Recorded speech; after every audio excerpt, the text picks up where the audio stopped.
Aí, já estamos gravando, então vamos começar. Bom, eu queria começar compartilhando a minha tela aqui para mostrar para vocês esses conceitos do que é capital de giro, do que é necessidade de capital de giro, o que é essa tesouraria na concepção de Fourier. Beleza? Então, deixa eu compartilhar aqui.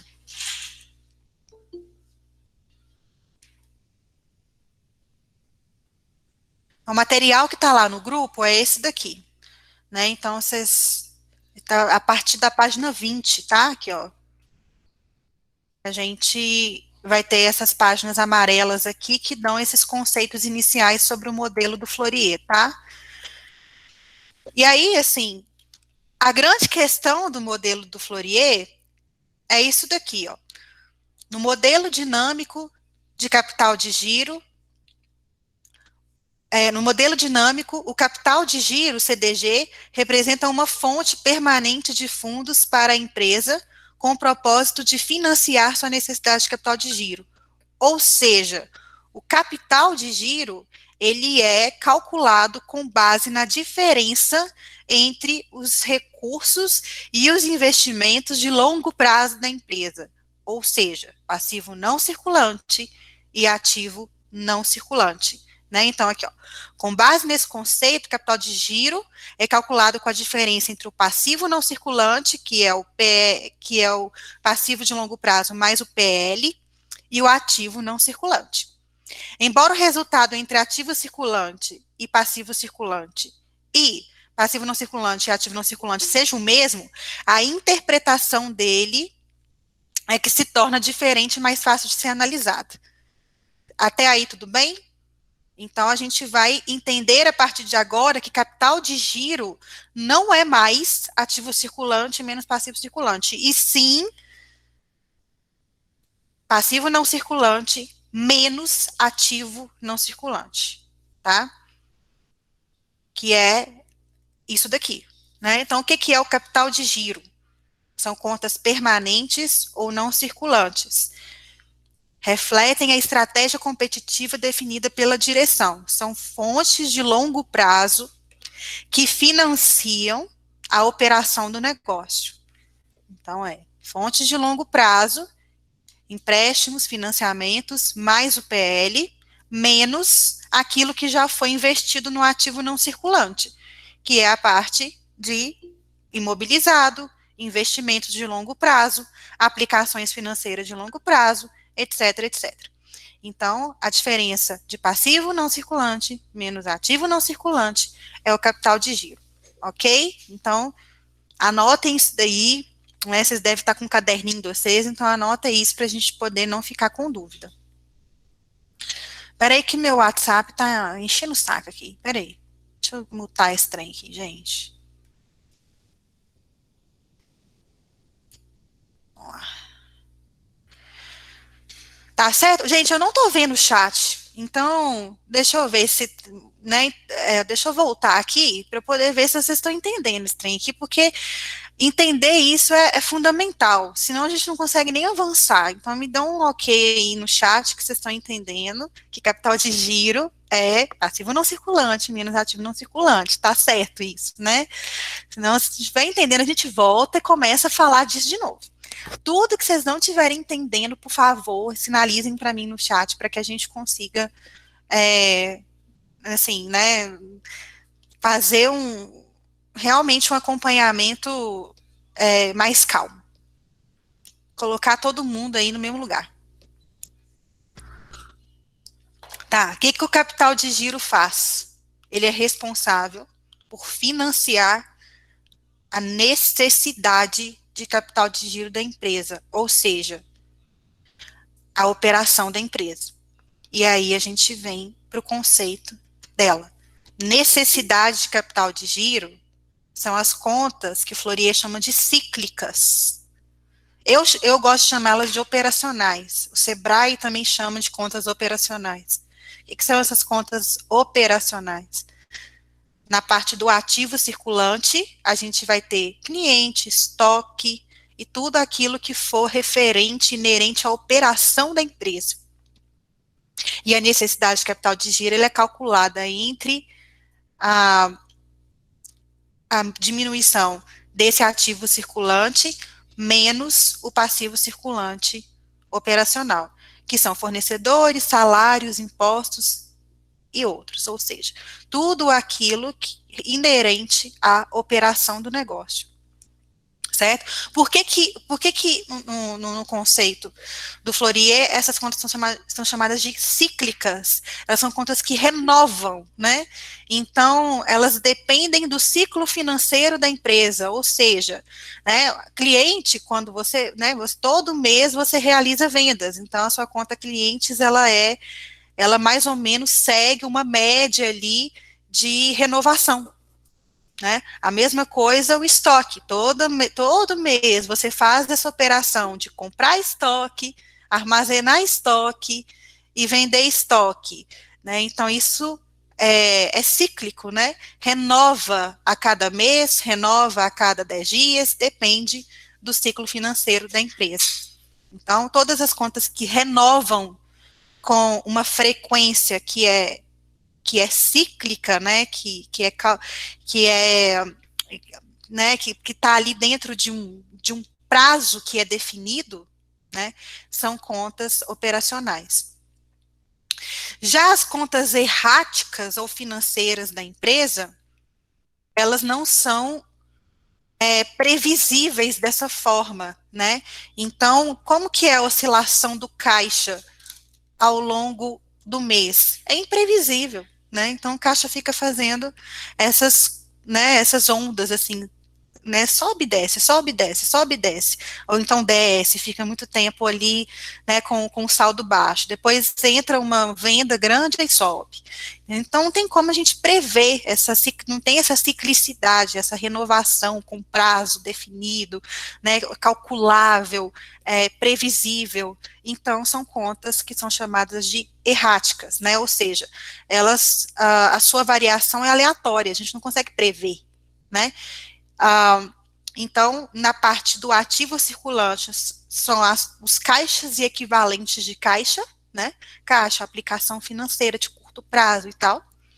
E na parte do passivo circulante, a gente tem empréstimos de curto prazo e outras contas que não são operacionais. Então, é mais fácil você classificar primeiro as contas do passivo operacional, porque elas são mais previsíveis, né, fornecedores, impostos, folha e tal, e tudo aquilo que não for da operação é errático, né, e vai entrar para a conta do saldo de tesouraria. E aí a gente vai ter, além dos empréstimos onerosos de curto prazo, a gente vai ter demais contas que não são operacionais, como, por exemplo, dividendos a pagar, e RPJ, que não é considerado operacional, porque é o imposto sobre o lucro. E quando a empresa não tem lucro, então não tem imposto, logo não é considerado operacional, ela não é previsível. A gente não tem a previsão se a empresa vai ou não ter lucro, logo o imposto de renda e a contribuição social do lucro real, elas entram em saldo de tesouraria, né, para a conta de saldo de tesouraria, ela entra como passivo financeiro. Tá certo isso? Já no outro, simples, todo mês paga, é operacional. No lucro presumido, de 3 em 3 meses paga, é operacional. IRPJ e contribuição social, essa provisão, né, lá no passivo para pagar, ela não é cíclica, ela não é operacional, logo ela vai entrar como errática, não é previsível, a gente não consegue saber se a empresa vai ter lucro e vai ter que pagar imposto naquele mês, certo? E aí, por isso que eu falo, classifica as operacionais, porque fica mais fácil ter esse entendimento, o que sobrar vai ser saldo de tesouraria. Esse é o cálculo que o Fourier chama por dentro, né, que é justamente a subtração entre o ativo circulante errático financeiro, menos o passivo circulante errático, o financeiro, mais essas outras contas não operacionais. Esse é o cálculo por dentro. O cálculo por fora é simplesmente a subtração entre o capital de giro menos a necessidade de capital de giro, né? Ou seja, o capital de giro é o passivo e o ativo não circulante, e a necessidade de capital de giro são as contas operacionais, né? A subtração entre o ativo operacional menos o passivo operacional. Essa combinação aí, de um menos o outro, vai dar o saldo de tesouraria. Certo? Tá entendido até aqui os conceitos? Sem esse entendimento, a gente não consegue avançar para o próximo passo, tá? Então, vou abrir o chat aqui, eu quero ver um tanto de ok. Ou então, se vocês não tiverem entendido, fala, não entendi o que significa tal coisa. Tá? Certo? Tem Lenilton aqui, ó. As contas erráticas são caixa e o equivalente de caixa? Sim. São. Viu, Lenilton? Fabiana, os tributos em si serão classificados em operacionais? Sim. Sim, Fabiana. Sim. Tributos. FGTS é pagar, tipo, todos os encargos de folha são. Todos os impostos sobre receita são. Todos os impostos de lucro presumido simples nacional são, exceto imposto de renda e contribuição social de lucro real. Esses são erráticos. Certo? Certo? Certo, Fabiana? Ok aí, Fabiana. Ok, beleza. Então, vamos lá. Continuando. Gente, se vocês não estiverem entendendo, por favor, escrevam no chat, que a gente volta. Tô me sentindo uma professora aqui, cheia de aluno, ai que gracinha.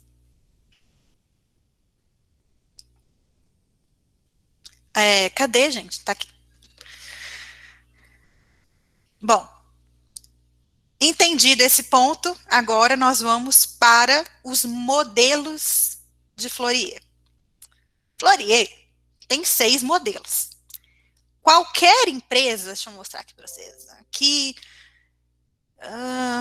eu achei aqui uma no Google mesmo.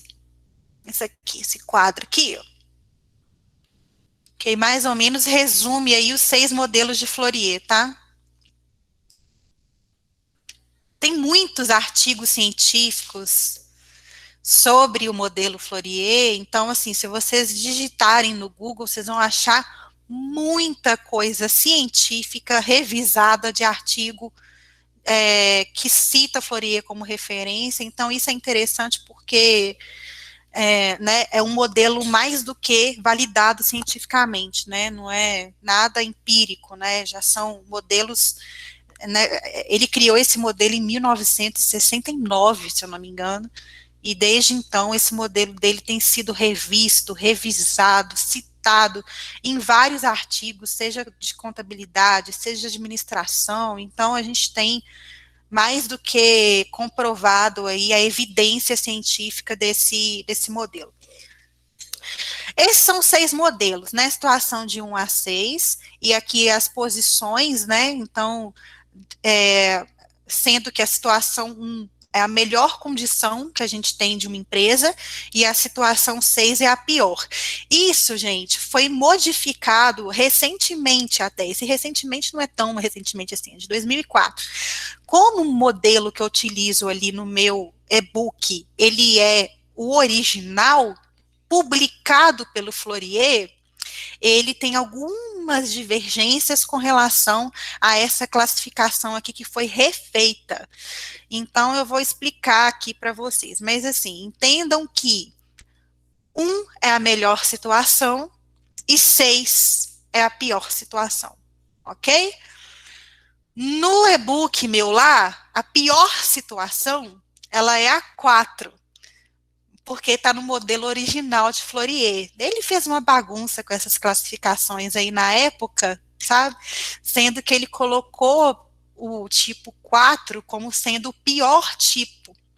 Só que depois, com essas revisões científicas que foram tendo, dos pares e tudo, Aí propuseram para ele modificar isso e deixar essa situação 4 como sendo a 6, a pior delas, para não ficar tipo 1, 2, 3 bom, né? Tipo, caminhando, aí a 4 é o pior e 5 e 6 é mais ou menos.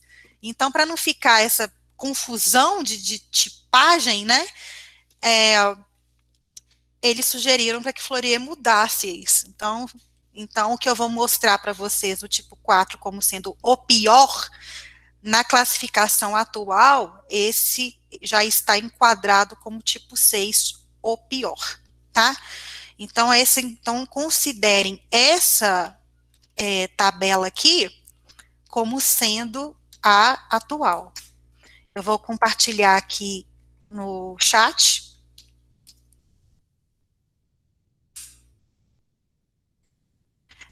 Lenilton está perguntando, tem alguma crítica do modelo? Lenilton, tem sim. Por exemplo, o professor Abicalaf, não sei se vocês conhecem ele, mas assim, ele é um grande mentor meu, ele é uma grande referência para mim também, e ele é contador, um grande estudioso aí da contabilidade, e ele não gosta, e aí assim, eu não sei se é uma coisa pessoal, não sei, mas ele não gosta da definição de saldo desculpa, de efeito tesoura, que eu vou explicar para vocês o que é, criada pelo Fourier. Aí eu não sei se ele não gosta porque ele tem um ranço pessoal com relação a esse conceito de efeito tesoura, ou porque ele tem uma crítica mais embasada. Mas se você procurar na literatura, certamente vai haver críticas do modelo dele, sim. Porém, assim, pelas minhas pesquisas aí, né, desde a época da pós-graduação, né, assim, eu conheci o modelo de Fourier na pós-graduação. Eu fiz pós-graduação em controladoria e finanças na PUC. E depois eu tive contato com o modelo dele no curso Contabilizando o Sucesso do Sebrae. Então eu tive essas duas validações muito fortes, né? Na pós da controladoria, o modelo dele foi utilizado pelos professores para a gente fazer essas análises, e os professores eram contadores, né? Inclusive, um professor de controladoria mesmo, é o Marco Antônio, que já foi coordenador do curso de contábeis da PUC, enfim, cara muito bom. E lá no Contabilizando o Sucesso, as matérias que a gente tinha de análise de capital de giro, de análise de caixa, tudo referente a isso, era utilizando o modelo dele. Mas certamente sim, viu, Lenilton? Vai ter críticas ao modelo dele, sim. Eu não sei se o Lopes de Sá gostava do modelo dele. Eu nunca vi o Lopes de Sá referenciando o Fourier em nada. Então não sei. O Abicalaf, eu sei que ele tem um ranço. O Lopes de Sá, eu nunca vi nada do Lopes de Sá publicado que referenciava o modelo dele alguma vez. Mas, dado a quantidade de validação científica que o modelo dele já teve, eu uso ele como referência, né? Inclusive como referência de estudo e como referência de produto. No produto do Nuconte, a gente usa o modelo de Fourier. A gente não usa aqueles conceitos originais lá de CCL, não. Bom, então, entendido aí esse ponto, deixa eu avançar aqui para os modelos dele. Antes, a gente tem que entender muito claramente esse conceito de que passivo não também, né? Mas vamos entender que para ficar mais fácil para a gente interpretar os modelos dele, né, os modelos de 1 a 6, a gente considerar o passivo como sendo decisões de financiamento. Tudo que fica no lado de cá do passivo, vamos considerar que não são obrigações a pagar, mas como fontes de financiamento do ativo. Aliás, toda vez que eu vou dar aula de contabilidade para não contadores, eu prefiro utilizar esse conceito do que eu falar que ativo é bens e direitos e passivo é obrigações a pagar. Eu acho que fica muito mais fácil de entender, de leigos, né, não contadores, entenderem melhor o conceito de ativo e passivo. Então, decisões de financiamento do lado passivo, para que o passivo serve para quê? Para financiar o ativo, né? E o que o ativo é? Decisões de investimento, ou seja, tudo que for um investimento da minha empresa fica do lado passivo. Por isso, estoque é um investimento, né? Eu preciso do estoque para vender, então eu preciso dele lá no meu ativo. Ele é um investimento. Assim como imobilizado é investimento e tal. Então, tudo que é investimento fica do lado ativo. E esse investimento precisa ser financiado por alguém. Alguém tem que botar dinheiro para esse investimento existir ali no ativo. Quem que vai botar dinheiro?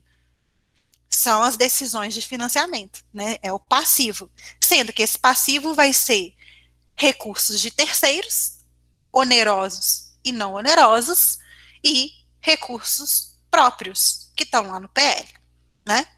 Que é o saldo do lucro que foi lá para o PL. Então, tudo que é recurso próprio está no PL, tudo que é recurso de terceiros está no passivo circulante e no passivo não circulante. Logo, fornecedor, ele é um financiador da minha operação, meus funcionários são financiadores da minha operação, não é à toa que eu tenho um prazo para pagar, né? Eles prestam serviço, um mês depois eu pago. Então, esse prazo para pagar folha é um financiamento da minha operação. Impostos, mesma coisa, né? O governo, ele é um financiador aí da minha operação, dado que ele me dá prazo para pagar meu imposto, né? Então, tudo que é oneroso e não oneroso, onde eu tenho prazo para pagar, ele faz parte das minhas decisões de financiamento. E aí, as classificações, né, deles é que vão mudar, sendo que os meus passivos financeiros são onerosos, né, são aqueles onde eu fui recorrer a recursos bancários para poder financiar essa minha operação, e os passivos operacionais são os fornecedores, a minha folha, e o governo, que me deu prazo para pagar sem incorrência de juros. Certo? E qual que é a diferença? Gente, eu acho que eu estou sendo muito óbvia com vocês, né? Falando de diferença de recursos de longo prazo para curto prazo, né? Então, se eu faço um financiamento com mais de 12 meses de duração, ele vai para o meu capital de giro. Ele vai lá para o meu passivo não circulante. Então, qual que é a grande sacada aqui, né? Quanto mais tempo eu tenho para quitar esse empréstimo, né, que eu adquiri, mais recursos eu tenho disponíveis no caixa, né? Então, essa é a grande questão. Por isso que, se eu tenho recursos de longo prazo maiores, né, do que os meus recursos, do que o meu ativo não circulante, isso quer dizer que eu tenho esses financiamentos de longo prazo financiando parte da minha operação. Sendo assim, eu consigo financiar essa operação. O que é essa operação? Estoque, prazo com clientes, pagamento de fornecedores, né? Então, essa operação é financiada por recursos de longo prazo que estão no capital de giro da empresa. Tá certo até aí? Ou ficou confuso? Mas aí vocês vão entender aqui agora. Esse é o modelo 1, tipo 1 de Fourier. E aí agora a gente vai entender melhor essa questão. O melhor jeito de entender o Fourier é fazer essas referenciações aqui, de quem está financiando quem. Então, o que o meu passivo está financiando no ativo? Certo? Então, aqui, olha, eu tenho um passivo não circulante, lembrando, gente, que aqui dentro desse passivo não circulante tem um PL também, tá? Então, tem recursos próprios e recursos de terceiros, tá? Então, eu tenho, olha só, eu tenho meu passivo não circulante maior que meu ativo não circulante. Isso quer dizer o quê? né? Isso quer dizer o quê? Que uma parte, que uma parte desse passivo não circulante está financiando o meu imobilizado, os meus investimentos de longo prazo, né? Então, uma grande parte dele está financiando o meu imobilizado, né? Só que eu tenho, por ele ser maior, né? Eu tenho um capital de giro aqui sobrando, né? Digamos assim, para financiar o meu ativo cíclico. Isso quer dizer que eu tenho recursos de longo prazo financiando meu estoque. Isso é maravilhoso, é ou não é? Né? Você ser financiado por recursos de longo prazo. Isso é bom, porque você vai ter prazo para pagar. Você vai ter prazo para girar esse estoque. Então, vai dar tempo de você girar o estoque, receber, e aí você pagar esses recursos de longo prazo. Certo?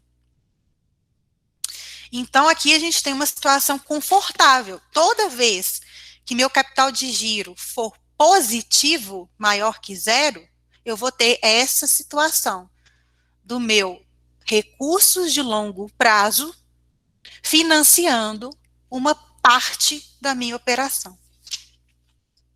Bom? E aí, uma outra questão, né, que é boa nessa empresa, é que eu tenho também os meus passivos operacionais, aí já são circulantes, né? Então, agora eu já estou indo, já saí do conceito de capital de giro, que é esse um aqui, então, tá entendido, né, que eu tenho capital de giro, fontes de longo prazo financiando minha operação, que é de curto prazo, que está lá no circulante. Então, isso é muito bom. Agora, saindo do conceito de capital de giro e indo para o 2, que é a necessidade de capital de giro. Essa empresa, ela não tem necessidade de capital de giro. Por quê? Porque todo o passivo operacional dela é suficiente para poder bancar essa operação. Ou seja, em termos de prazos e ciclos, isso significa que ela recebe do cliente primeiro para pagar seu fornecedor depois. Quem financia essa operação são os fornecedores também, né? Fornecedores, impostos, folha. Então, esse passivo operacional da empresa, ele financia o restante dessa minha operação, estoque, clientes e tal. E isso é maravilhoso. Isso significa que essa empresa não tem necessidade de capital de giro.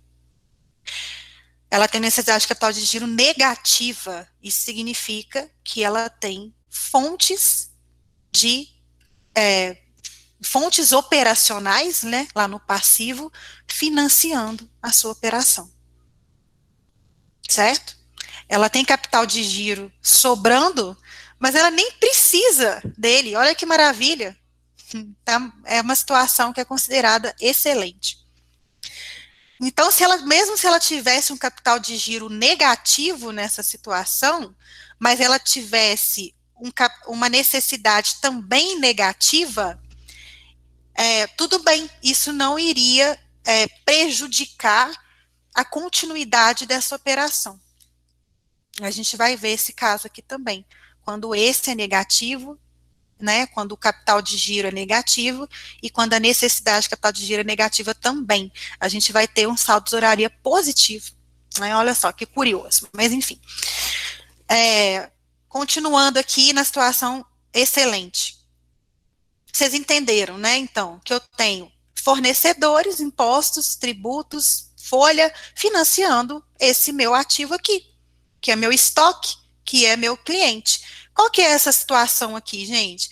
É uma empresa que tem um estoque just in time, on demand, né? Então, assim, ela não fica ali acumulando grandes valores de estoque armazenado, né? E ela tem prazos bons com seus clientes. Então, ela vai lá dar prazo de 20 dias, 10 dias, ou à vista, para poder receber dos seus clientes, mas ela é espertona e negocia com seus fornecedores prazos muito maiores, certo? Ontem, o Florier disse que essa situação aqui é uma situação da Amazon.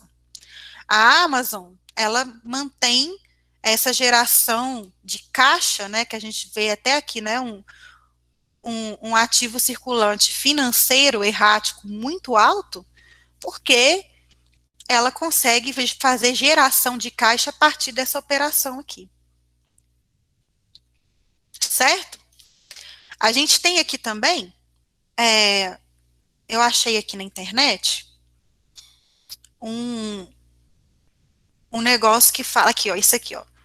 Quais são os tipos de empresas, os tipos de setores, né, que se enquadram em cada um dos 6 tipos de Fourier. Então, esse tipo 1 aqui, excelente, né, que é o que a gente está vendo agora, eles são específicos, eles são mais encontrados dentro de setores de transporte e serviços e de telecomunicações. Então, aqui tem, né, tem essa referência aí aos setores.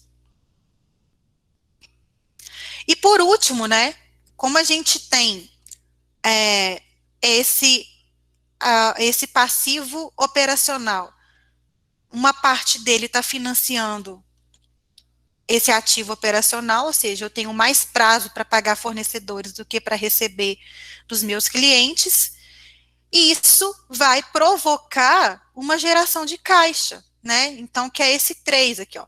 O restante do passivo cíclico operacional, né, está financiando o ativo errático da empresa. Ou seja, os prazos concedidos pelos fornecedores ajudam a manter um saldo de caixa positivo e crescente também, né? Então, da forma que eles, né, que essa empresa decide fazer essa gestão de caixa, se a operação dela espontaneamente, digamos assim, gera caixa, né, no sentido de que toda vez que ela recebe antes de pagar seus fornecedores, esse caixa ele vai se acumulando, né? Até porque a gente ainda tem um capital de giro aqui sobrando, certo? Então, esse ativo, esse caixa dela é financiado 2 vezes.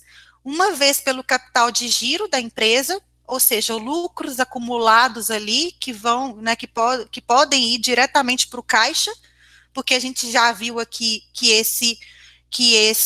essa operação não demanda capital de giro, a necessidade de capital de giro dela é negativa, ela não precisa. Ela não precisa. Então, por que ela não precisa? Porque essa operação, ela por si só já se mantém, ela é sustentável, ela é autossustentável. Ela não precisa de capital de giro para financiar a operação. Quem que financia essa operação? O fornecedor dela. É o passivo circulante dela, operacional, que financia essa operação. Não é o capital de giro. Ela não precisa.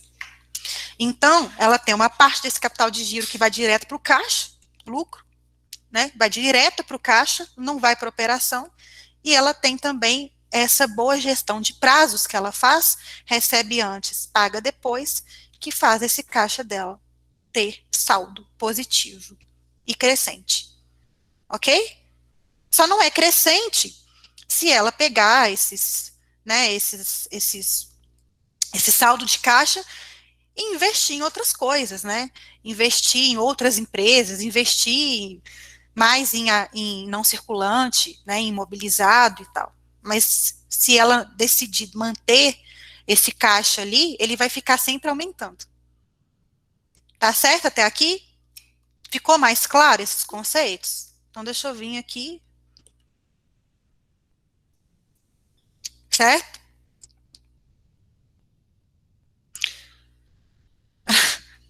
Hoje a mentoria está fluindo bem, o sotaque do professor dificultou. Estou falando. Já não entende nem português, quanto mais com sotaque francês. Lenito está perguntando, para as empresas só pagar fornecedor à vista é ruim? Sempre é. Quanto mais prazo você tiver, a não ser que você pague à vista e recebe à vista. Se você paga à vista e recebe a prazo, você precisa de... Você tem um gap, não tem? Você está pagando antes de receber. Isso significa que esse gap, né, você pagou à vista, mas você recebeu 20 dias depois, alguém precisa financiar esses 20 dias. Quem que vai financiar esses 20 dias? É o banco? É o seu lucro? É o seu dinheiro pessoal? Alguém precisa financiar. Então, ela tem a necessidade de capital de giro positiva, né? Que é quando eu preciso pagar antes de receber. Pagar antes é sempre pior. Eu vou sempre estar colocando essa empresa com uma necessidade de capital de giro positivo, ou seja, ela precisa de recursos para financiar isso. Certo?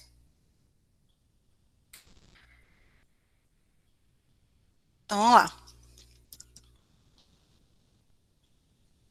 Então, vamos para o modelo 2.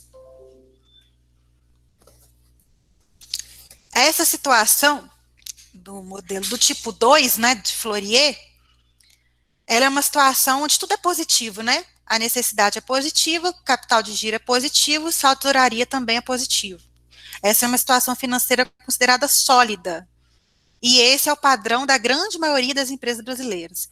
Quando a gente vem aqui naquela figura, né, que eu tinha mostrado aqui para vocês, aí a gente tem a maioria aí dos principais setores comerciais, né, comércio, eletrodoméstico, energia, papel, petróleo, siderurgia, metalurgia e etc. E qual que é a diferença desse tipo 2 para o tipo 1? Nesse caso, eu tenho um ativo operacional maior do que o meu passivo operacional. Então, é aquele caso que eu acabei de explicar. Você paga à vista, mas recebe com 20 dias. Então, esses 20 dias é o chamado ciclo financeiro da empresa, né? Então, ela tem um ciclo financeiro de 20 dias, porque ela paga e recebe depois. E alguém precisa financiar isso. Quem está financiando isso? Felizmente, nós temos fontes para financiar essa operação, que é o capital de giro, né? Então, vocês veem aqui, esse capital de giro financiando uma boa parte dessa operação e o restante disso está sendo financiado pelo passivo operacional da empresa. Certo? Então, a gente tem aqui esse estoque mais robusto, né? Então, imagina ali as contas, né? Clientes com saldos maiores, porque ela deu mais prazo, e estoque mais robusto, porque ela também demora mais para girar esse estoque. Não é, é diferente desse caso aqui, do primeiro, que olha como que esse ativo é pequenininho, né? Como é que esse estoque é pequeno, como é que esse prazo é pequeno. A gente tem uma conta clientes com valor baixo e estoque com valor baixo. Então, ou seja, ela recebe com eficiência aí, ela recebe à vista, recebe com prazo pequeno, e o estoque dela não é alto, ela não é aquela política de empresa que compra para manter esse estoquezão lá durante meses até conseguir girar esse estoque. É diferente disso aqui. Então, assim, a maioria das empresas de comércio, elas estão nessa situação, né? Então, é aquele comerciante normal que a gente vê nas pequenas empresas. O cara compra, compra, compra, né? Vamos pensar aqui um caso, uma loja de depósito de material de construção. Né? Você entra lá na loja, nossa senhora, você fica até perdido lá dentro da loja de tanta coisa que tem lá. É um estoquezão robustão, né? E dependendo desse material, ele demora, assim, né? Meses para poder girar. Sei lá, você vai lá no depósito de material de construção, tem umas 20 caixas d'água lá. Imagina quanto tempo que demora para girar essa caixa d'água, né? Não é um tipo de coisa que você compra ali com frequência. Você vai comprar uma vez na sua vida a caixa d'água, né? Só que o cara vai lá, compra, compra, compra a caixa d'água, tem estoque de caixa d'água e fica aquele trem parado lá. Depósito de material de construção, né? Então, imagina isso. É esse caso aqui. Só que esse negócio dele está dando resultado, porque a gente tem um capital de giro disponível para financiar essa operação. Seja de terceiros, né, ou seja, financiamentos de longo prazo que ela adquiriu, ou seja, lucro. Então, esse negócio aqui, embora ele necessite de recursos para financiar, ele é lucrativo. Por quê? Porque essa operação aqui, ela vende com uma margem, e essa margem vira lucro, e esse lucro aparece aqui no meu PL, e ele financia essa operação, e aí ela entra de volta nesse ciclo, né? O fato de eu ter recursos para financiar essa operação faz com que ela seja lucrativa e essa operação me deixa com um saldo de tesouraria positivo, certo? Agora, olha só que curioso, né? Porque quem está financiando essa operação aqui, a gente tinha lá nessa situação 1, que é a excelente, né, o tipo 1, olha como é que esse saldo de caixa é muito maior. Porque esse saldo de caixa ele está sendo financiado 2 vezes, uma pelo capital de giro e outra pelos prazos, né? Então ela tem mais robustez nesse caixa.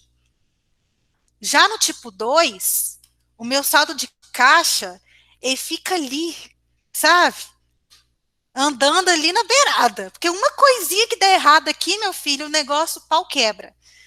Então, assim, é muito fácil para uma empresa que está nessa situação aqui ter, né, dado o cenário que a gente está agora, ter ficado com, é, com necessidade de aquisição de empréstimo e entre outras coisas, é, numa, numa proporção muito maior, né? Porque como esse saldo de caixa ele fica ali, né? Ele depende muito dessa operação aqui girar para que ela tenha resultado. Se essa operação para de girar ou começa a girar com outros prazos, né?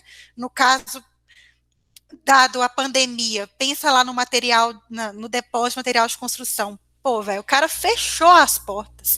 Então, esse saldinho de caixa que ele tem aqui, ele consegue se manter ali por 2 meses, por 3 meses, talvez, né? Ou às vezes nem isso, às vezes ele consegue se manter por dias, mas agora ele está fudido. Então, ele não tem mais, não tem uma operação para financiar esse caixa, ele vai ter que adquirir empréstimo para ter capital de giro para financiar esse caixa dele. Não é? Não é isso? Não ficou claro agora? Não é mais fácil a gente interpretar as relações, as situações patrimoniais das empresas com o modelo Fourier? Eu acho muito mais fácil, muito mais transparente, muito mais evidente. Então, assim, quando você olha para uma situação patrimonial da empresa dessa forma aqui, você já consegue fazer várias inferências, né? Levantar várias hipóteses de uma forma muito mais transparente, muito mais clara, rápido, fácil.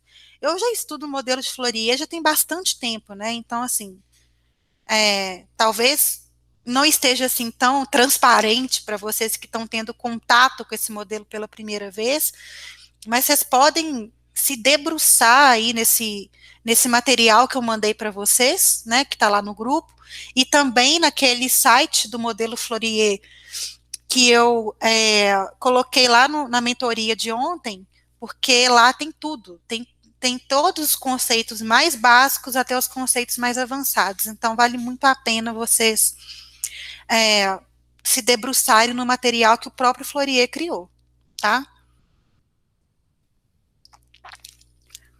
Então, antes da gente ir para outra situação, deixa eu ver se vocês estão entendendo aqui as paradas. Tá claro? Gente, já são 10h53. Vocês têm problema se essa mentoria durar mais um pouquinho? Porque eu estou no modelo 2, eu vou até o 6, né? Então, se vocês quiserem, eu corro aqui com o conteúdo e a gente encerra às 11. Mas, caso contrário, eu continuo aqui nessa cadência. E aí, pessoal, me deem aí o feedback se vocês estão achando que eu estou devagar. Eu posso estar devagar demais também, né? meio chatinho, ou então se vocês estão gostando dessa minha cadência. Ó, Everton, vai nessa cadência. Por mim, pode continuar dessa forma, está excelente. Legal, pode ir na mesma. Vocês estão entendendo, né, gente? Vocês estão entendendo. É o importante é vocês entenderem. Se vocês não entenderam, depois esse negócio tá gravando, vocês voltam lá e assiste de novo e tal. Pode continuar, tá bom, manda lá, beleza, manda bala. Show, gente. Leandro aqui está perguntando. Você aconselha estudar também pelo livro? E no caso, qual livro você indicaria? Ô, Leandro, o livro do Florier é esse aqui, ó. É esse aqui, ó. Esse aqui. O modelo dinâmico de gestão financeira, tá? É esse aqui. Que ele foi feito pelo Florier, e esse Rodrigo Zeidan foi o brasileiro que trouxe Florier para o Brasil. Então, o Rodrigo é que ensinou, tipo, na verdade, português para um Florier e tal. Então, o Rodrigo aí, eu acho que o Rodrigo é da FGV, agora já não lembro mais da história, mas foi Rodrigo que trouxe esse modelo de Florier para o Brasil. Então, esse é o livro que eu indico aí para vocês estudarem. Agora, pode ser pelo livro, mas como já existe muito conteúdo desse modelo pela internet, né, o próprio site do modelo Florier também já tem muito conteúdo, não necessariamente você precisa adquirir o livro e estudar por ele, mas é claro que é uma fonte aí, com certeza, muito rica de conteúdo. Também, né? Então, assim, é ainda mais complementar ainda. Bom, então, tipo 2, terminamos, né? Ficou entendido aqui que que essa empresa ela tem uma situação financeira sólida até algo como um coronavírus acontecer, porque esse caixa estava sendo financiado por essa operação, se essa operação para, acabou. Eu preciso ir em outras fontes para poder captar esse recurso para eu ainda ter caixa. Por isso que as empresas agora que estavam nessa situação aqui, a grande maioria das empresas estavam nela, né? Então, assim, olha só as premissas, que interessante. A grande maioria das empresas no Brasil estão nessa condição. Dado que essas empresas, elas teriam ali, com essa operação, 2 meses de saldo de caixa, é justamente no mês, né? Então, a gente passou, né, março, abril, é justamente no mês de maio que a maioria dessas empresas aqui vão atrás de recursos. Por isso que aquele gráfico que eu mostrei do da, da necessidade das empresas em adquirir empréstimo, que é aqui, né, aumentou em maio, né? Então é esse aqui, ó. Aqui, ó. No mês de maio, a gente já teve um salto, né, de empresas que precisam pedir empréstimo de 54% para 59%. E a tendência, né, é que no mês de junho isso vai aumentar ainda mais. Para aquelas que tinham 3 meses de vida ainda nesse caixa, né? Então, assim, essas empresas que estão agora no momento de pedir empréstimo, que ela precisa, já que essa operação não gera, ela precisa de recursos de longo prazo, ela precisa de capital de giro para botar dinheiro nesse caixa. Qual que é o maior erro? O maior erro de todos é pegar esse empréstimo de curto prazo, porque aí vai vir para cá. Aí, meu amigo, fudeu. Porque a empresa vai gastar, né? Ela vai ter mais, ela vai ter uma obrigação aqui para cumprir, né? Ela não vai ter fonte de financiamento. Ela vai ter uma obrigação de curto prazo para ser paga. Então, esse caixa dela, se ela adquiriu esse empréstimo, vamos supor, aí no mês de junho, mas no mês que vem ela já tem que pagar parcelas desse empréstimo, aí, meu amigo, aí esse caixa vai embora mais rápido do que o processo de adquirir esse empréstimo. 3 meses, 4 meses, já foi embora o caixa de novo. E a empresa está com um saldo de dívidas lá, enorme para pagar. Então, quer pegar empréstimo? Pega, com prazo para pagar. Por isso que o BNDES, ele concedeu essas linhas de crédito com prazo de 6 meses, carência, né? Não é prazo, não, carência. Carência de 6 meses, carência de 12 meses, para começar a pagar a primeira parcela, justamente para que essa fonte realmente seja de longo prazo e gere capital de giro para essa empresa que ter caixa, que o que ela precisa agora é caixa. Certo? Não fica muito mais claro analisar desse jeito? Eu acho esse modelo, gente, fantástico. Vamos lá para o tipo 3. O tipo 3, as paradas aqui já começam a complicar. Porque é o caso que eu acabei de explicar. A empresa lá, o depósito de material de construção, né? Foi lá no banco para pegar empréstimo. Porque a gente já viu lá que a situação dele no mês de maio já estava complicada, que aquele saldinho de caixa que ele tinha lá não tem mais, acabou. Aí ele foi no banco. Aí o banco virou para ele e falou: Não, eu tenho uma linha de crédito aqui para você, meu amigo. Essa linha de crédito é, né, aí de 100 mil reais. E aí você vai pagar isso em 12 parcelas, sendo que a primeira parcela eu te dou carência aí de um mês, né? Então no mês de junho você não precisa me pagar, não. Mas a partir de julho você já começa a me pagar e aí você tem 12 meses. Ou seja, ele adquiriu um recurso de, né, um recurso de financiamento dele de curto prazo. Isso não é capital de giro. Isso é dívida. Aí fudeu. Então colocou a empresa nessa situação aqui. Essa situação financeira ela é considerada insatisfatória. A situação aqui ainda não está assim caótica. Nossa, tá caótico. Não tá. Por quê?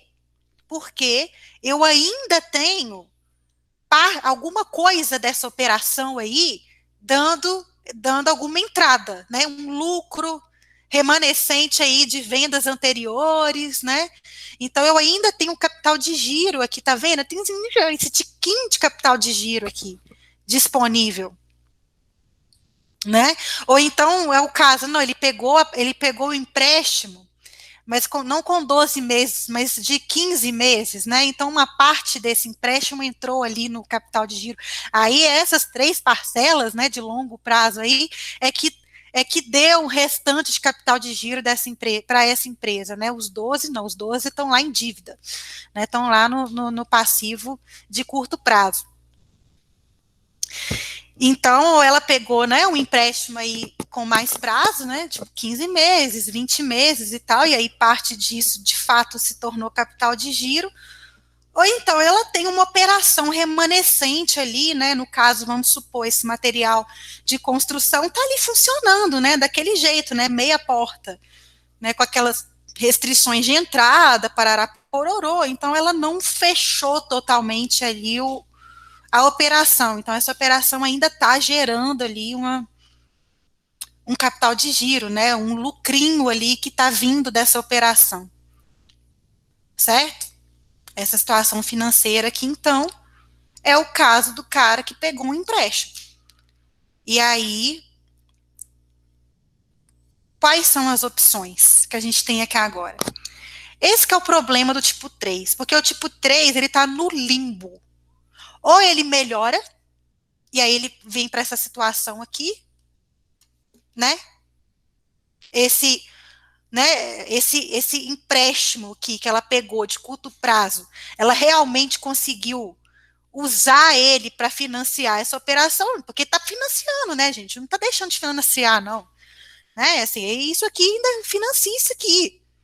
Só que o saldo de caixa que ela tinha zerou, não tem mais caixa. Quem está mantendo essa operação é 100% recursos aqui, ou de terceiros de curto prazo, ou o lucrinho remanescente que ela tem dessas operações.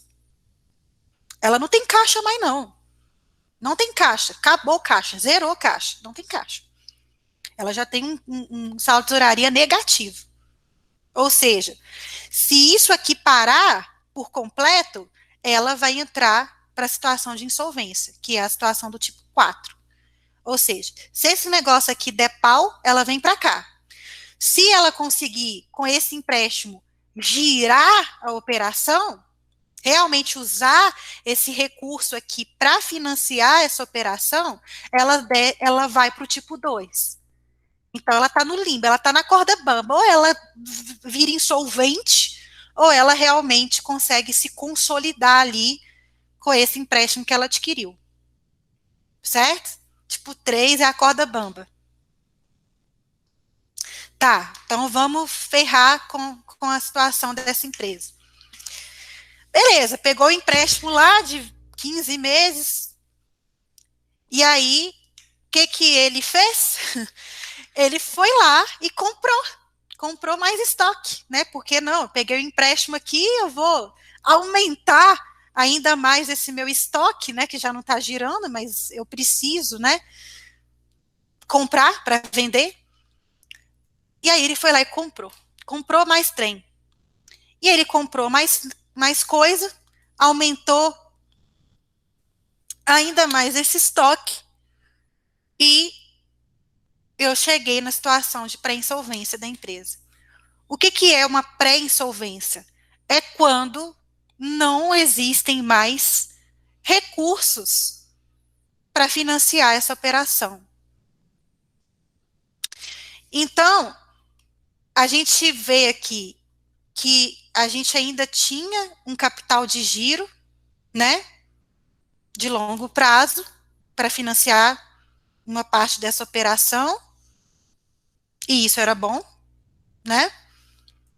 Mas aqui, passou 3 meses, né? Esse cara não conseguiu fazer com que esse recurso, né, que ele adquiriu, esse empréstimo lá de 15 meses, fosse suficiente para tornar essa operação aqui lucrativa, sustentável. Então, né, o tiquinho de capital de giro que ele tinha ali já não tem mais, né? Ele diminuiu, ou seja, a empresa já não está dando mais lucro. E agora eu tenho uma puta de uma dívida para pagar, fudeu, né? Aquele empréstimo virou não um capital de giro, mas uma dívida de curto prazo para pagar. Ferrou, porque ela não tem caixa e ainda ela tem um, um ativo operacional imenso, né? Ela não comprou lá mais, tá lá aquela mercadoria lá parada, e foi isso que ele fez, né? Ele ferrou com um tiquinho de capital de giro que ele tinha. Ele praticamente imobilizou esse capital de giro, no sentido de que tem estoque que é quase imobilizado, né? O trem fica lá 1 ano, né? É quase imobilizado, fica lá parado 1 ano. Isso é muito comum nesse tipo de comércio, né, que eu estou dando, de depósito de material de construção. Ou então, né, gente, o que pode ter acontecido também? Ah, não, eu peguei esse empréstimo aqui, mas agora eu vou comprar um carro para eu poder distribuir as mercadorias, né, para fazer entrega, por exemplo, delivery. Ah, não, eu preciso comprar uma Kombi. Aí o cara pegou essa grana, comprou uma Kombi, que virou imobilizado, né? Então tá aqui, né? Meu ativo cresceu, né? Meu ativo não circulante cresceu, meu imobilizar cresceu. Só que, assim, o retorno desse negócio vai demorar demais. Então, assim, a gente tem que entender que balanço, né, galera, é sempre um retrato da situação. Talvez, né, realmente no mês de junho, julho, agosto, que seja, essa empresa chegou nessa condição aqui de pré-insolvente, mas, finalmente, essa operação de delivery que ele começou a fazer com a Kombi que ele comprou, começou a dar retorno. E aí ele pode, né, dessa situação aqui, se recuperar. Aí ele passa pelo tipo 3 até chegar no tipo 2. Né? Mas enquanto ele comprou a Kombi para fazer o delivery, ele se ferrou. Ele se ferrou. Talvez se tivesse alugado, teria sido melhor. porque não teria imobilizado. Aquele empréstimo lá, ele usou para comprar, agora ele está com uma dívida gigante, que ele não tinha antes essa dívida gigante, né? Não tinha, ele não tinha, ele estava aqui, ó. Ele não tinha dívida, não tinha. Comprou a Kombi, tá com a dívida gigante para pagar. Tá lá, imobilizou o capital de giro. Tá fudido. Não tem caixa. Essa operação aqui vai demorar para girar, né? Para ele poder vender esse negócio, pagar fornecedor e a partir disso gerar um lucro que vai entrar aqui, né, no não circulante. E aí esse lucro aqui vai para cá e não sobra. Cadê o caixa? Cadê o dinheiro entrando aqui no caixa? Não tem. Certo? Empresa insolvente, pré-insolvente. Então, no modelo Florier original, essa situação do tipo 6 aqui, né, que está ali naquele trem lá que eu mandei para vocês, é isso aqui, né? É essa aqui, né? Capital de giro negativo, tesouraria negativo, necessidade de capital de giro positivo. Aqui, no modelo Florier, ele é tipo 4, certo? E aí faz até sentido, né? Essa história que eu contei, vocês viram que ela foi saindo da situação 2 para 3 e se fudeu na 4. Então, ele não, né? Então, assim, ele não foi totalmente aleatório de colocar a situação pré-insolvente como sendo a tipo 4, não. É porque ele foi fazendo esse mesmo raciocínio, né? Dessa 3 aqui ficar ali na corda bamba e a 4 ser realmente uma situação onde a empresa está ferrada financeiramente. Certo? Alguma dúvida até aqui? Antes de eu ir para o 5 e 6? E aí, gente, os tipos 2, 3 e 4, eles são os mais comuns nas empresas. O tipo 5 e o tipo 6, eles são mais difíceis de encontrar. Eles não são tão comuns, a gente vê isso nas empresas, não. Então, esses 4 tipos, para mim, são realmente os principais, que vai enquadrar aí a grande maioria, diria aí que cerca de 70 a 80% de todas as empresas, né? Então, vamos ver aqui.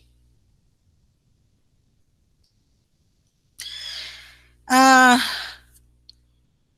a Fabiana falou, normalmente eles vão para o tipo 4, infelizmente, né? Mas se, Fabiana, você ajudar esse empresário, ele não vai para o tipo 4, né? Então, a gente tem que é esse que é o nosso papel, né? Então, assim, eu estou apresentando isso aqui tudo para você ver que cada decisão errada que o cidadão compra, né? Que essa bendita Kombi que o cidadão lá comprou, pô, se a gente tivesse intervido, ele não teria comprado.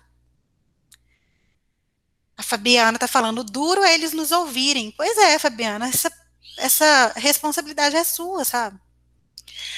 Por isso que, assim, não adianta a gente ficar analisando essas situações se a gente não realmente conseguir construir uma relação, um relacionamento com o empresário. Porque para ele te ouvir, ele tem que confiar em você. Ele realmente tem que estar ali, né, com esse canal de escuta dele aberto para poder ouvir você. Só que se você tem esse papel meramente burocrático, no sentido de estar ali realmente só cumprindo com as conformidades legais dessa empresa, ele realmente vai ter dificuldade de olhar para você como alguém que vai ajudar ele nessa questão estratégica, né? Ele realmente vai ter dificuldade. Então a gente tem que ir construindo esse caminho. Não é chegando lá e falando para ele, você vai ficar, sabe, você vai se ferrar se você comprar isso, não sei o quê. Porque assim, se você nunca fez isso antes, não vai ser você chegando lá e dando 2 chutes no peito do empresário que ele vai realmente passar a te ouvir. Então esse caminho tem que ser construído, né? A gente começa assim, realmente colocando migalhinhas de pão, né? Mandam um conteúdo, faz uma análise sem ele nem pedir, né? Pega ali o saldo de caixa da empresa, vê que ela está caindo ao longo do tempo. Pô, você já consegue ali fazer uma análise, já ir dando, né, como se diz, os jabs, né? Os jabs, jabs, jabs. Você vai dando jabs, né? Até você conseguir nocautear ele, no sentido de que ele realmente vai parar para te ouvir e te dar 100% de atenção. O que mais que tem aqui? O Everton falando, no tipo 3, o capital alheio é alto e o próprio naufragando e obtendo um passivo a descoberto. É isso aí. Beleza, pessoal? Então, vamos continuar aqui para a gente finalizar também, essa aula não ficar imensa, né? Se vocês tiverem mais dúvidas, vão colocando aí.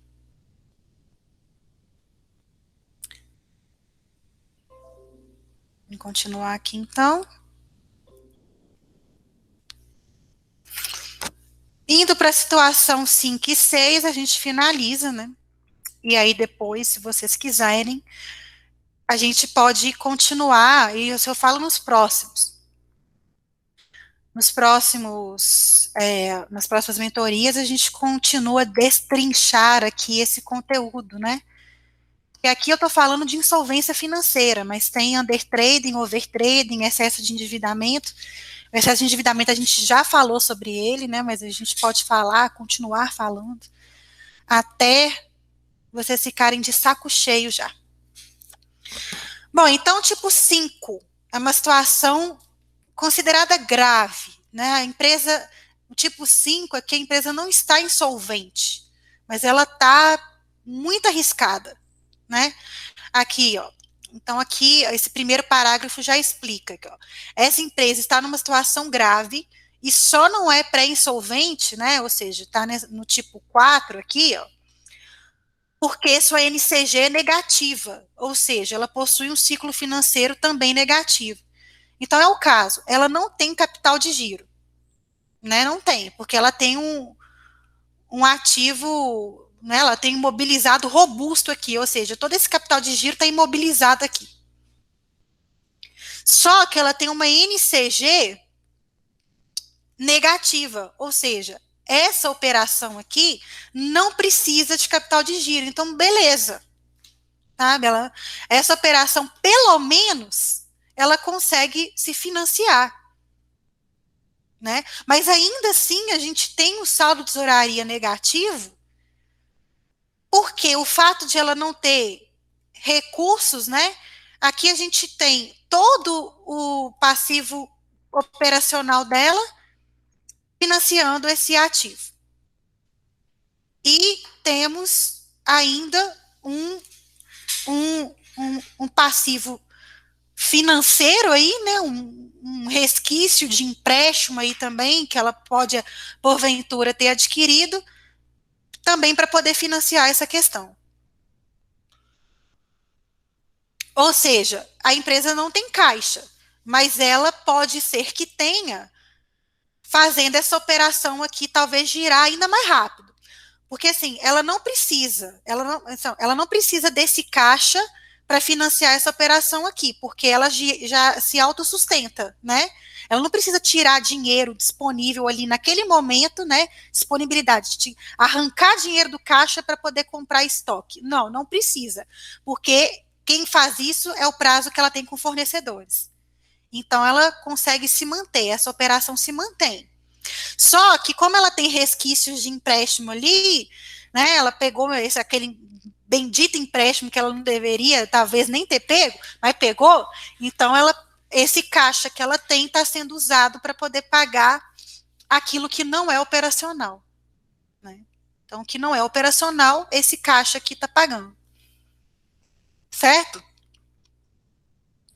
Nesse caso aqui, como é que a gente pode fazer, né?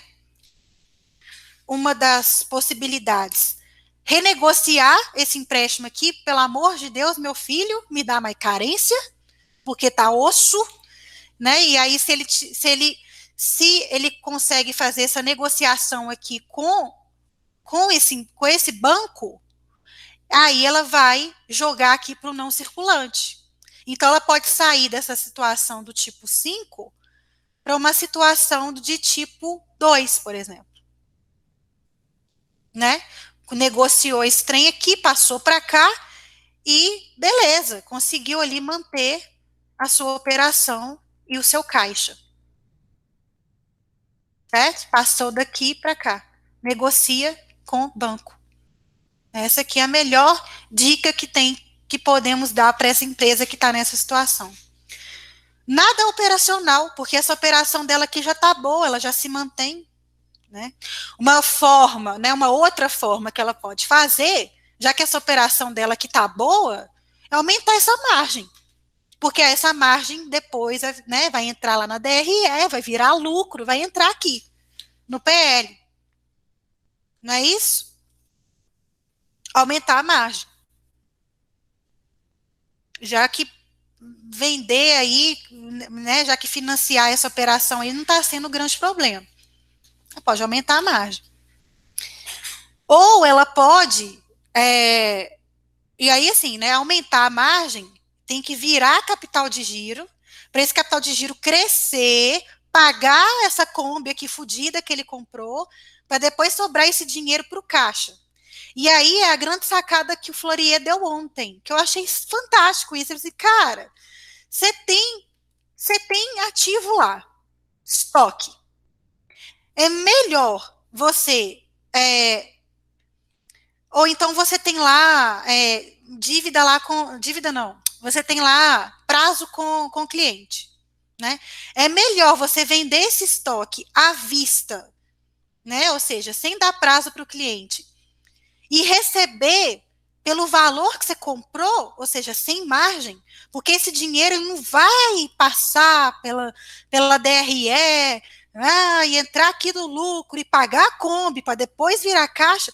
Por que não? Porque aqui, uma vez que ele vende à vista, mesmo que seja abaixo do preço de custo que ele comprou, ou então ele, né, vamos supor, ele comprou por 20 e vendeu por 18, mas, cara, o que ele precisa nesse caso é caixa. Ele precisa de caixa. Ou ele faz isso diminuindo essa dívida que ele tem aqui, ou ele faz isso aumentando esse caixa. Qual que é a forma mais rápida dele aumentar o caixa? É vendendo à vista. Vendendo à vista, ele vai receber esse dinheiro à vista, que vai entrar imediatamente no caixa. Ele não passa pela DRE, né? Ele não vira um prazo para pagar. Ele não vai passar prazo para receber, né? Ele não vai passar para DRE, não vai virar lucro, ele vai passar receber à vista, é dinheiro direto no caixa. Certo? E por último, a gente tem a situação 6, o tipo 6, que eu até coloco aqui no gráfico, aqui, ó, no gráfico não, no conteúdo, né? No último parágrafo, ó. Transitar dessa situação por o tipo 4 é uma questão de tempo se não for acompanhada de perto. Por quê? A gente tem uma situação aqui do tipo 6 que ela é problemática. Enquanto a do tipo 4, a do tipo 5, quer dizer, enquanto a tipo 5, ela é difícil até dizer qual dessas duas aqui é melhor ou pior, né? Por isso que depois eles fizeram essa reclassificação lá, de forma que ficasse mais lógico, né, de um ser a melhor e 6 ser a pior. Nessa que eu estou mostrando aqui, essa situação não é a pior. A situação pior é a 4. Só para relembrar vocês, para não gerar essa confusão. Aqui a gente não tem capital de giro, mas a gente tem uma necessidade de capital de giro que né, uma atividade operacional aqui que se mantém, né? A gente tem uma necessidade de capital de giro negativa, essa empresa não precisa de capital de giro, que ótimo, porque ela não tem, né? Então, beleza, ela não tem. Não tem capital de giro. Mas beleza, ela não precisa. E tudo bem, porque aí ela tem saldo de caixa disponível. Né? Então, essa situação aqui, ela não é a mais desconfortável de todas, não. né? Então, por isso que nesse caso aqui tem que acompanhar de perto, porque esse capital de giro dela aqui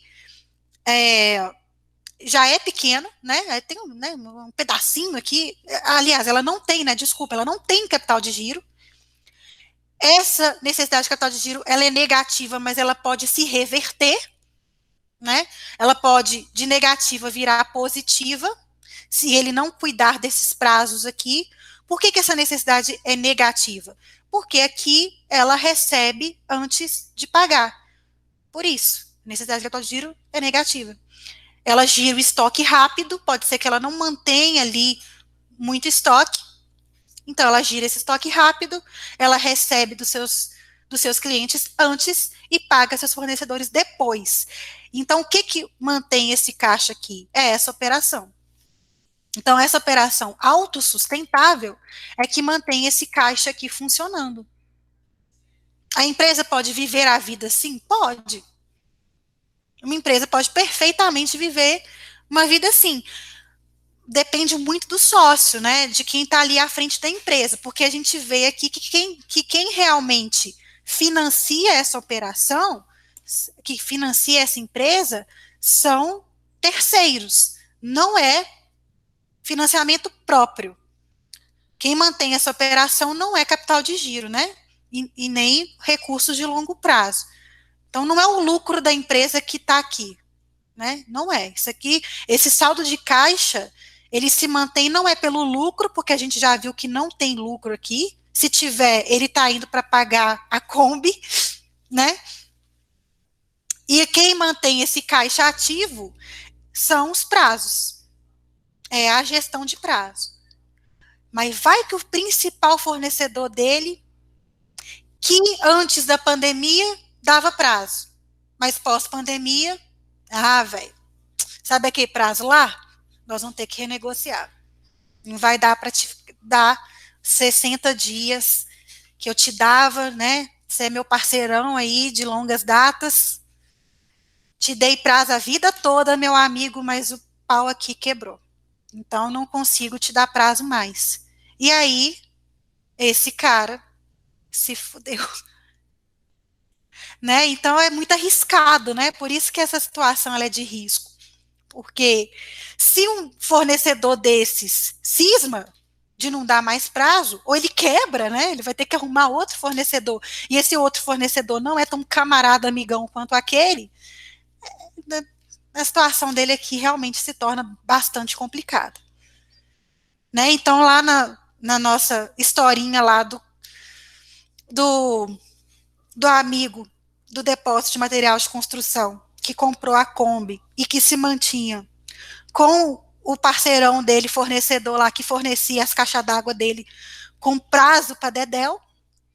Esse fornecedor quebrou, fechou as portas na pandemia e ferrou com o nosso amigo aqui, coitado. E aí ele migrar dessa situação para a situação de insolvente é apenas uma ligação, né? Uma ligação do fornecedor, não vou te dar mais prazo. Já coloca ele numa situação de insolvente. Certo? Tá claro? E aí, tá vendo como é que é o perigo de tomar decisões erradas?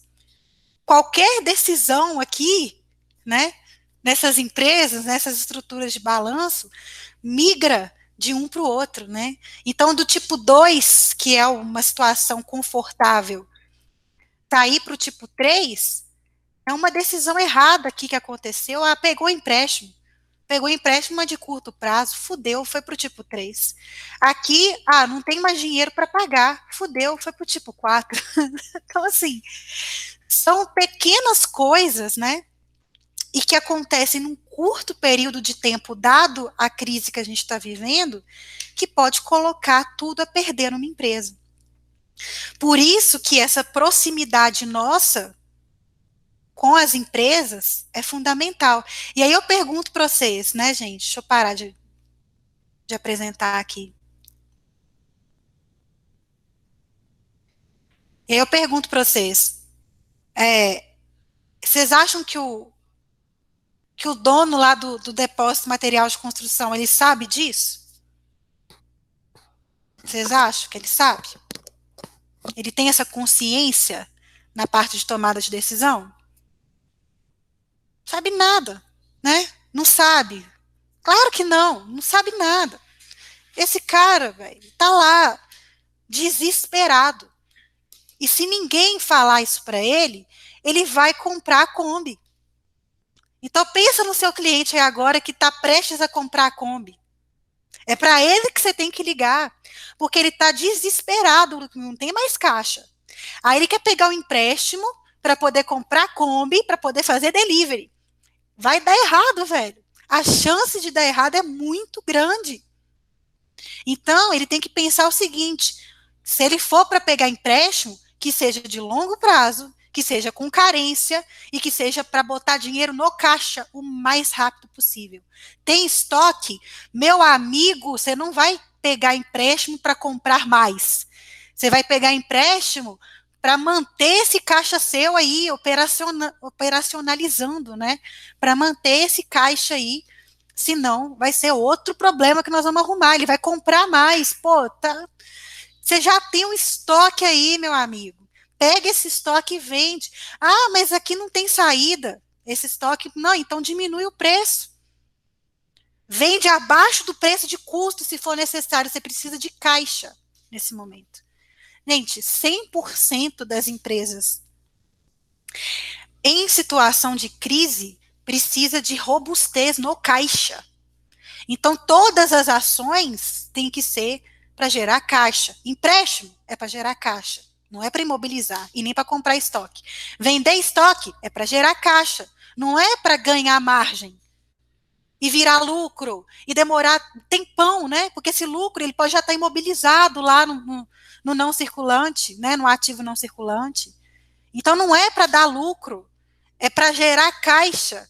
Não vai dar lucro, vai dar prejuízo contábil, né? Vai dar prejuízo contábil, mas vai botar dinheiro no caixa, vai dar saldo de caixa. E aí, se vocês pegarem esses modelos de Fourier e botar para os seus clientes, eles vão pirar o cabeção, não é assim? Não é assim que a gente vai se aproximar deles e que a gente vai conseguir orientá-los da melhor forma. Não é ensinando contabilidade para eles, mas é ajudando ele a compreender esses momentos críticos de decisão, que ao invés dele vender com margem, ele vai vender sem, porque ele precisa botar dinheirinho no caixa dele. Pronto, isso já é um bom início de conversa, né? Porque é claro que vai falar, você tá louco? Preciso de dinheiro, preciso de lucro, não sei o quê. Mas é aí que entra a questão. Esse lucro seu, meu amigo, vai demorar mais tempo ele acontecer. Né? Porque o que você vai fazer com esse lucro? Você vai ter que pagar seus fornecedores, você vai ter que pagar. O que você tem aí no seu ativo aí, né? Você vai ter que pagar. É isso aí tudo aí, é seu. Lucro seu não é para o caixa, não, meu amigo. Esse lucro seu é para toda a empresa, menos para o seu caixa. Então é melhor você vender sem margem do que com margem. Lucro não vira caixa fácil. Venda à vista vira. Né? Agora, venda à vista com lucro, aí melhor ainda. Né? Venda à vista com lucro, aí a gente vai ter duas fontes de financiamento, né? A de prazos, né? Porque eu estou vendendo à vista, isso é bom. E se eu tiver prazo com fornecedores, eu vou ter uma necessidade de capital de giro negativa. Então, meu caixa vai ter sido financiado duas vezes, né? Uma pelo prazo, porque eu vendi à vista, e outra pelo lucro, porque ele virou capital de giro. Certo? Compreendido?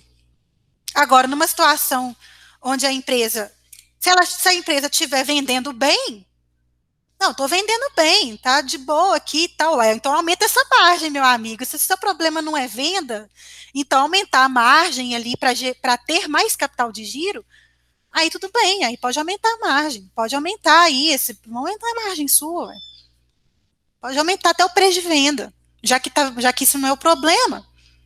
Né? Então aumenta mais a margem, não tem mais lucro. Vamos fazer esse capital de giro seu ficar maior ainda. E quanto maior o capital de giro, melhor. Show, galera? Ficou entendido agora o modelo Fourier? Vou colocar aqui no chat, não sei se aí para cima tem, mas eu vou colocar aqui no chat o site do modelo Fourier, que o professor falou ontem, e aí vocês podem estudar mais por lá. E estudem também esse material aí das 4 doenças, né, que eu mandei nos grupos, para vocês ficarem ainda mais craques. Gostaram, gente? Sou uma boa professora? Posso dar aula na faculdade para os meninos? Ou eles vão ficar doidão? Eu acho que eu ia fundir a cabeça desses meninos se eu desse uma aula dessas para ele. Bom, gente, então é isso. Espero ter ajudado vocês. Espero que tenha ficado claro. Espero que agora vocês comecem a praticar mais, né? Estudando mais esse modelo de Fourier, porque ele é, né, como vocês viram, muito aplicável para a situação atual que a gente tem passado, né? E, e eu acho que enquanto a gente tiver ocupado demais, somente entregando as conformidades legais, a gente não vai estar cumprindo o nosso papel de realmente restaurar a economia do nosso país. Depende, tá vendo que depende muito de nós? Quem que detém esse conhecimento, galera? É um grupo seleto de pessoas que está aqui nessa mentoria hoje, né? Então tem aqui agora, nesse momento, 21 pessoas, tem 21 pessoas que adquiriram esse conhecimento e que agora têm a responsabilidade, gente, vocês têm a responsabilidade de transformar esse conhecimento em algo prático, em ajudar os clientes de vocês, em realmente serem os responsáveis, tomar para si, sabe, essa responsabilidade de recuperar nossa economia. Depender somente das ações do governo e de terceiros, não é isso que vai resolver, não. Quanto mais a gente tiver esse protagonismo, né? Por isso que o CSC fala tanto de protagonismo, e o protagonismo nada mais é do que assumir responsabilidade para si, e eu espero que esse entendimento aqui fique muito claro entre essas 21 pessoas que estão aqui hoje. A responsabilidade de mudar essa realidade que a gente está aqui hoje, de empresas fechando as portas e essa situação se agravando a cada dia que passa, a responsabilidade é do Pedro Almeida, é do Clodo Alves, é do Jonathan, é do Everton, é da Danúbia, é da Fabiana, é do Arnaldo, é do Jorge, é de vocês. Então, bora praticar, bora estudar, e hoje mesmo, já liga para esse cliente aí seus daqui está querendo comprar a Kombi, porque com certeza, você pode ter certeza que hoje tem um cliente de vocês querendo comprar a Kombi. Então já vai ligando para eles, ó, o que você está querendo fazer aí? Deixa eu te perguntar aí. E aí, como é que está a situação? O que você está pensando fazer? Vai recorrer a empréstimo? Não, então peraí, calma. Calma, baixa a bola, vamos entender. Deixa eu ver se você tem condição de pegar o empréstimo aqui. Se ele for desesperado pegar empréstimo, ele vai se ferrar. E ainda mais usar esse empréstimo para coisas erradas. Às vezes ele tem estoque parado, gente. Estoque parado vira dinheiro. Não precisa de empréstimo ainda. Enquanto tiver estoque parado, lá é dinheiro que ele pode usar para gerar caixa. Então, o empréstimo pode esperar mais um pouquinho, talvez. Show? Então é isso. Beijo para vocês. Tamo junto. Bora estudar. Bora praticar. Valeu.